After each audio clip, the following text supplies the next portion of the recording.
بسم اللہ الرحمن الرحیم۔ السلام علیکم۔ بازار میں ایک کنیز عورت فروخت ہو رہی تھی۔ محمد بن حسین البغدادی بھی اسی بازار میں گئے ہوئے تھے تو آپ نے اس کنیز عورت کو خرید لیا۔ لوگوں نے کہا پاگل سی ہے۔ انہوں نے کہا ٹھیک ہے کوئی بات نہیں، اور گھر میں لے آئے۔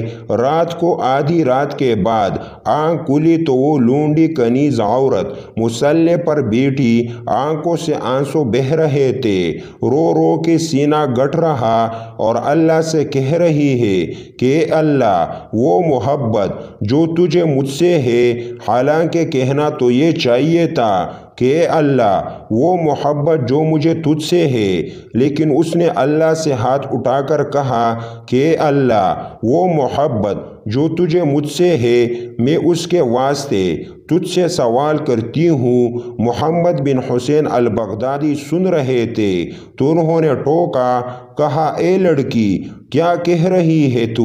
یوں کہہ اے اللہ وہ محبت جو مجھے تجھ سے ہے۔ تو اس نے کہا چپ کرو، اگر اس کو مجھ سے محبت نہ ہوتی تو وہ آدھی رات کو مجھے یہاں نہ بٹھاتا اور تجھے وہاں نہ سلاتا۔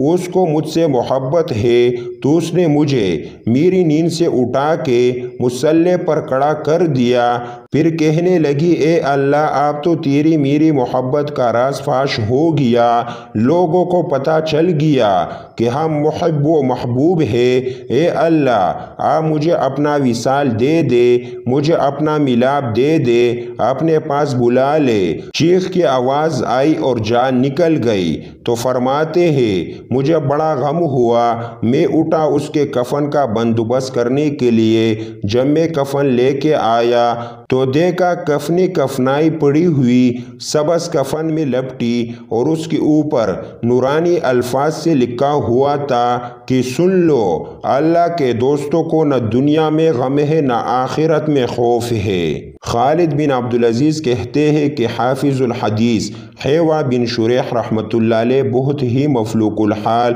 اور تنگ دست تھے اور خوف خداوندی سے دن رات رویا کرتے تھے۔ ایک دن میں ان کی خدمت میں حاضر ہوا تو کیا دیکھتا ہوں کہ وہ عالم تنہائی میں انتہائی گریہ و زاری کے ساتھ دعا مانگ رہے ہیں۔ مجھے ان کی غریبی پر بڑا ترس آیا تو میں نے عرض کیا کہ کیوں نہیں آپ خداوند عالم سے دعا مانگتے کہ وہ آپ کو اتنی دولت عطا فرمائے کہ آپ کی تنگ دستی اور فاقہ مستی دور ہو جائے۔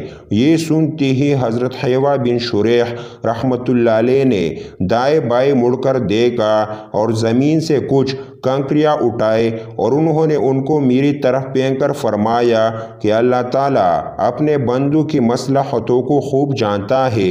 پھر میں نے عرض کیا کہ میں ان سونے کے ٹکڑوں کو کیا کروں؟ تو فرمایا کہ تم ان کو اپنے اہل و عیال پر خرچ کر ڈالو۔